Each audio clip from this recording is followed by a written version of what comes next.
You're okay, good.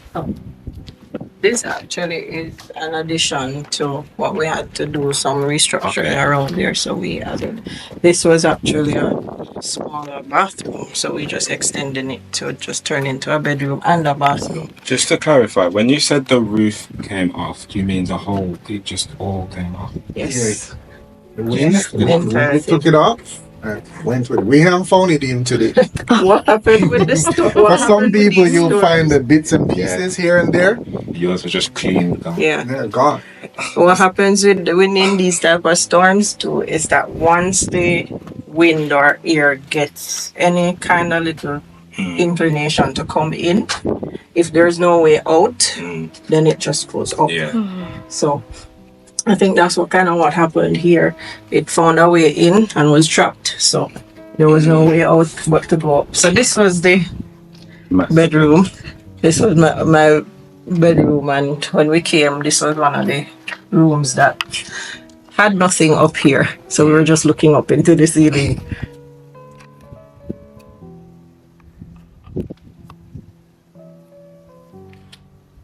And so you weren't. Sorry, continue. I was just gonna add to that the structure would have been no compromise, and as I said earlier, you're gonna do any form of development or improve housing, you have to now look at the future. So hence why we have to do a little bit of expansion to get a little bit more strength. And that's the horizontal movement and vertical. So back in the day when the houses were built, I don't know, people were much smaller then. Furniture was much smaller then. So of course now you need a little more space to ensure that everything can fit properly. So hence why we have to just say, okay, let's see how we can do this. And the structure was of different type of material, which wasn't so strong. So we're trying now to move past some of those to ensure that you have more strength to stand against any form of natural disaster that is probably to head our way. So hence why we have to look at how we are now trying to rebuild. And to me, it's like basically starting from scratch. Sometimes we gotta take one of this and just get busy. Sledge. I think it's the getting busy part too that helps us to, function, because you find that once you stop and you start to think of the issue and the problem, you say, hey, hold on.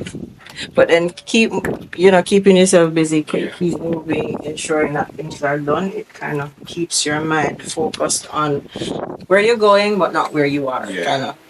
So you guys have this. That too. Yeah. Is what keeps us engaged. Yes. Because if you really was just to sit, I know of persons who are just sitting like this. Especially the farmers, because they don't know what to do. But they would say that their entire life saving went into building a structure. And now everything is gone. It's like starting back over again. And their life way older. So the setting is different for some people. They have no job to go to because maybe they're farmers and the farm got destroyed as well. So to them, everything is their livelihood. Yeah.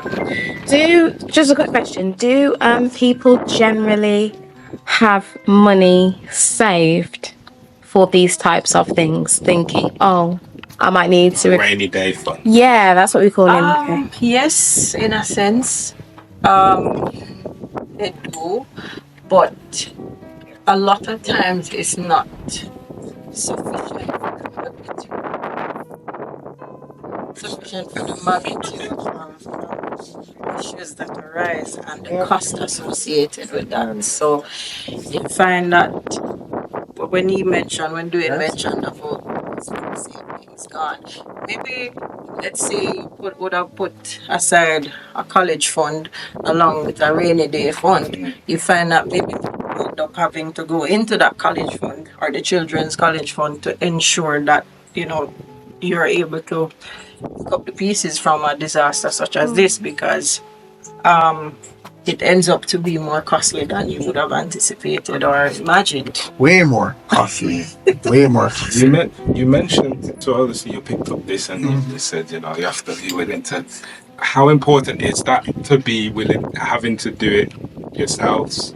Having to do, obviously you can't do it all yourself. You need help. But how important is it for you to be able to just get things? It is very important that you ready and willing to jump in to kickstart whatever is happening. Because you might not have the skill set, but you have employed someone who has that skill, who does the necessary. But with having a hands-on approach to, being there to participate, it encourages the labor and get things going at a more expedited manner. So it is very important to be a part of whatever is happening, getting engaged as well. It also helps with the cost, because if you can assist with, say, part of the manual labor, it would cut back on your expenditure at the end of the week. Your pay bill would be a little bit less, because that's one man down, as in you being engaged and taking part, participating like that, So it is very important, And if families could actually come together and say, let each other lend a hand, then it would be much faster. But these days, and for these disasters, when they occur, material costs, the labor costs, it is through the roof. So there's no roof. So it is one that you have to be reckoned with. So there is a sense of political it's more family together. More person, But I do have it for Auntie Michelle. Oh yeah. Well, thank you so much for showing us. It's really, really inspirational to hear you be able to speak about this whilst you're still in this situation. I was trying to tell you earlier that even a part of my job, we are tax enforcers. And when we saw what happened within the parish, we had to take another approach. So the approach was not to, instead of just hand enforcing, this one was giving. So we went and see how a person got the estimates. We gave care packages, relief packages, etc. Just even a word to somebody. Give them some form of encouragement at that level, so the fact that I tell you, it's funny enough, because we're here, it'll be perfect to them, and they're like, so how will we become affected by this? And when you tell them, they're like, so what are you doing? But that in itself, just trying to do the best you can. They asked the same question.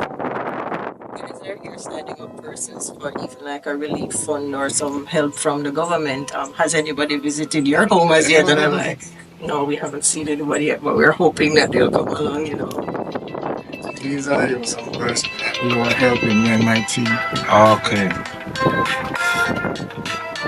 Oh, you had long hair before? Yes, I just changed it.